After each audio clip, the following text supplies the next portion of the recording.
A gente sempre desconfiou que existiam conversas secretas nos bastidores de Brasília, mas agora parece que a gente tem a prova. Mensagens trocadas entre o ex-presidente Jair Bolsonaro e seu filho Eduardo revelaram o que, na minha opinião, estava acontecendo por trás das cortinas. Gilmar Mendes, que eu acredito estar apavorado com as sanções americanas, teria supostamente pedido uma reunião de emergência com o ex-presidente. Para mim, essa é a confissão de que o poder do STF está ruindo e que seus membros mais espertos já estão procurando uma rota de fuga, mesmo que para isso precisem negociar com o homem que eles tanto perseguiram. Vamos tentar entender juntos a profundidade e a complexidade do que essas mensagens podem representar, porque elas abrem uma janela para um mundo que a gente raramente tem a chance de espiar, o mundo dos acordos de bastidores, das negociações secretas, onde o destino do país é traçado longe dos microfones e das câmeras. E o que a gente parece ter visto é um movimento de uma das peças mais poderosas e enigmáticas desse tabuleiro, o ministro Gilmar Mendes, em direção ao seu até então maior adversário, Jair Bolsonaro. Para a gente entender por que esse movimento é tão chocante, a gente precisa lembrar do contexto. Nós estamos vivendo o auge da pressão internacional sobre o Supremo Tribunal Federal. A Lei Magnitsky já sancionou o ministro Alexandre de Moraes e a ameaça de que novas sanções possam atingir outros ministros, especialmente aqueles que são vistos como cúmplices ou protetores do Moraes, é muito real. E quem, mais do que Gilmar Mendes, se encaixa nesse perfil de protetor? Ele foi por muito tempo a grande muralha de defesa do Moraes, o fiador intelectual e político de suas decisões mais controversas. Só que o Gilmar Mendes, como a gente sabe, é um homem que tem muito a perder. A vida dele não se resume a Brasília. Ele tem fortes laços com a Europa, especialmente com Portugal, onde fundou o seu instituto, o IDP, a sua reputação, o seu patrimônio, o seu estilo de vida, tudo isso depende de sua capacidade de circular livremente pelo mundo, de ser visto como um jurista respeitado e não como um pária internacional. E a Lei Magnitsky é uma ameaça direta a tudo isso. E é nesse cenário de pânico, de medo de perder tudo, que ele parece ter feito a jogada mais inesperada de todas: procurar o inimigo. A prova disso teria vindo à tona através de mensagens que, segundo a análise do Paulo Figueiredo, foram trocadas entre Jair Bolsonaro e seu filho Eduardo. Em uma dessas conversas, datada de 27 de junho, o ex-presidente escreve para o filho uma ordem direta e surpreendente: esqueça qualquer crítica ao Gilmar. E continua: tenho conversado com alguns do Supremo Tribunal Federal. Todos, ou quase todos, demonstram preocupação com sanções. Eu quero que a gente pare e pense no peso dessa frase. Esqueça qualquer crítica ao Gilmar. Por que o Jair Bolsonaro, o homem que foi alvo de tantas críticas e decisões do Gilmar Mendes, de repente pediria ao seu filho, um dos seus principais porta-vozes, para parar de atacar o ministro? Para mim, só existe uma explicação lógica: uma negociação em curso. Um canal de diálogo secreto foi aberto. E o Gilmar, que na frente das câmeras posa de defensor intransigente do STF, nos bastidores estaria agindo como um agente duplo, buscando uma conversa, um acordo, uma forma de se salvar da fúria americana. A informação de que ele teria pedido uma reunião com o Bolsonaro para o dia seguinte à sua prisão domiciliar só reforça essa tese. O homem que ajudou a prender agora quer conversar.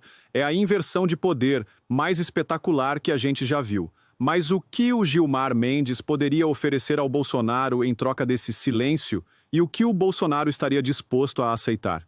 É aqui que a história fica ainda mais complexa e revela uma perigosa rachadura dentro da própria direita. A gente descobre, através dessas mesmas mensagens, que estava sendo costurado um acordo, uma anistia fraca, uma anistia cosmética. O que seria essa anistia cosmética? Seria um projeto que não resolveria o problema de todos os presos políticos, mas que daria uma progressão de regime para alguns deles, mandando-os para o semiaberto. E para o Bolsonaro, o prêmio seria a criação de um duplo grau de jurisdição dentro do STF, o que, na prática, daria a ele o direito de apelar de uma possível condenação para o plenário da Corte. Um plenário onde, como o próprio Eduardo aponta, ele perderia de qualquer jeito. Ou seja, era um acordo péssimo, um acordo que não resolvia a injustiça contra os patriotas, que não pacificava o país e que dava ao Bolsonaro apenas o direito de adiar uma derrota certa.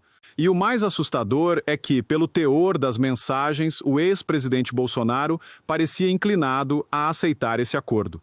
Ele estava sendo aconselhado por pessoas que, na minha opinião, o levaram para essa situação de fragilidade e parecia disposto a pegar essa migalha que o sistema lhe oferecia. E é nesse ponto que a gente vê a importância de vozes como a do Eduardo Bolsonaro e a do Paulo Figueiredo. Na conversa, o Eduardo praticamente perde a cabeça com o pai.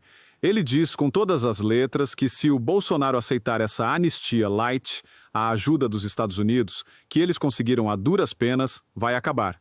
O Trump e seus aliados não vão mais se empenhar em uma luta que o próprio beneficiário parece disposto a abandonar em troca de um acordo ruim. O que o Eduardo está dizendo para o pai é algo muito profundo. Ele está dizendo que a luta não é apenas para salvar a pele do Jair Bolsonaro, é para salvar o Brasil. Não adianta nada conseguir uma progressão de pena para meia dúzia de pessoas se a estrutura de poder autoritária do STF continuar intacta. Não adianta nada dar ao Bolsonaro um direito de apelação inútil se o país continuar refém da tirania de alguns ministros. A única solução, a única saída honrosa é a anistia ampla, geral e irrestrita. Uma anistia que liberte todos os presos políticos, que restaure os direitos de todos os perseguidos e que pacifique o país de verdade, virando essa página sombria da nossa história. O que a gente está vendo é uma batalha de visões, uma guerra de estratégias dentro do próprio comando da direita. De um lado, a visão pragmática, talvez cansada, do ex-presidente que, depois de tanta perseguição, talvez só queira um pouco de paz e esteja disposto a aceitar um acordo ruim para isso. E do outro, a visão intransigente, principista do Eduardo e do Paulo, que entendem que não se negocia com o autoritarismo. Que a única forma de vencer a tirania é derrotando-a por completo e não aceitando as migalhas que ela oferece para te manter quieto. Para mim, a posição do Eduardo e do Paulo é a correta. Esse acordo seria um desastre. Seria a vitória final do sistema. Eles poderiam sair por cima, posando de magnânimos, de pacificadores, enquanto, na verdade, manteriam todo o seu poder intacto. E a pressão internacional, que é a nossa maior arma hoje, desapareceria.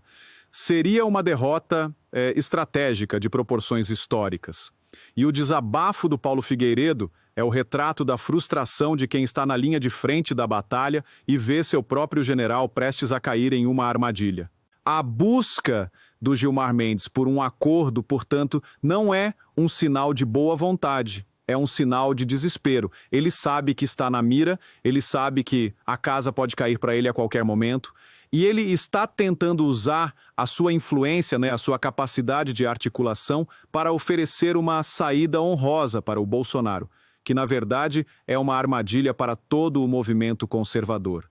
Ele quer trocar a anistia de verdade, que libertaria o Brasil, por uma anistia fake, que libertaria apenas a sua própria pele da fúria da lei Magnitsky. É um jogo sujo, um jogo de bastidores que só veio à tona porque essas mensagens foram reveladas. E agora cabe a nós, a base, o povo, pressionar para que a estratégia correta, a da anistia ampla, geral e irrestrita, seja a única a ser aceita.